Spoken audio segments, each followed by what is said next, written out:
তো বন্ধুরা, প্রাইম ভিডিওতে একটা নতুন মুভি এসে, মুভিটার নাম হলো ইয়াদম আরিয়ান। তো কালকে রাতে আমি মুভিটা দেখলাম। তো মুভিটা কেমন আছে সেটাই আলোচনা করবো তোমাদের সাথে। তার আগে বলে দিই, তোমরা যদি রিভিউ দেখা পছন্দ করো তাহলে আমার এই চ্যানেলটা সাবস্ক্রাইব করে দিও, কারণ আমি এই চ্যানেল সবসময় রিভিউ করে থাকি।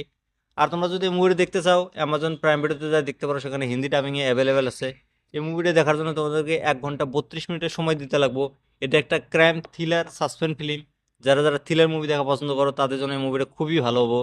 তো এই মুভির গল্পটার কথা যদি বলি, মুভিতে গল্প দেখানো হয়েছে দুটা ছেলে আর দুটা মেয়ের। তারা দুজন দুজনকে ভালোবাসে। তো তারা একদিন বুদ্ধি করে যে আমরা বাইরে কোনো জায়গায় ঘুরতে যাব। তো তারা একদিন ঘুরতে যায়, ঘুরতে যাওয়ার পর সেখানে একটা হোটেল পায়, পুরানা হোটেল। তো সেই হোটেলে তারা রাত থাকে। তো সেদিন রাতে তাদের চারজনের ভিতরে একটা মেয়ে মারা যায়। তো সেই মেয়েটা কে মারে আর কিসের জন্য মারা যায়, সেটা কিন্তু তোমরা এই মুভিটা দেখলে বুঝতে পারবা। এই মুভিটা আমার কাছে কেমন লাগছে যদি বলি, আমার কাছে মুভিটা অত একটা ভালো লাগে না। মুভিতে সাসপেন্স ছিল, কিন্তু মুভির কাহিনীটাতে জোর নাই। মুভির প্রথম হাফটা একদম বোরিং ছিল। মুভির রান টাইম খুবই কম, তোমার 1 ঘন্টা 32 মিনিট, তাও কিন্তু মুভিটা মজা দিতে পারে না।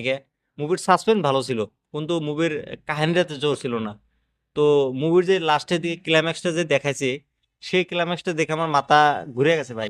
কি ক্লাইম্যাক্স দেখাইতেছে ভাই, পুরো মুডটাই নষ্ট করে দিয়েছে। একদম বেকার মুভি ভাই। আমি তো বলবো না যে তোমরা এই মুভিটা দেখো। আর তোমরা যদি দেখতেও চাও, মুভিটা যা দেখো একবার। মুভির হিন্দি ডাবিংগুলো খুবই ভালো আছে। মুভির বিজিএম সাউন্ড ভালো আছে। মুভির ফার্স্ট টু লাস্ট একদম পুরা সাসপেন্স ছিল। তো একবার দেখাই যায় আর কি। তুমি তো চাও মুভিটা যে দেখো, দেখে নিয়ে আমাকে কমেন্ট করে জানিয়ে দিও মুভিটা কেমন হয়েছে। আর এই মুভি যে কাস্ট আছে, অ্যাক্টর আছে, সেই অ্যাক্টরটা খুব ভালো অ্যাক্টিং করছে। বাকি 4-5টা ক্যারেক্টারের ভিতরে এই মুভিটা দেখানো হয়েছে। তো তারা খুব ভালো অ্যাক্টিং করে দিছে। কিন্তু মুভির কাহিনী জোর ছিল না। দোষ কিন্তু অ্যাক্টরের নাই, কাহিনীতে দোষ আছে। তো মুভির বিজিএম সাউন্ড ভালো, ভিজুয়াল গুলা খুবই সুন্দর দেখাইছে। তো তোমরা যদি চাও মুভিটা দেখো, দেখে আমাকে কমেন্ট করে জানিয়ে দিও।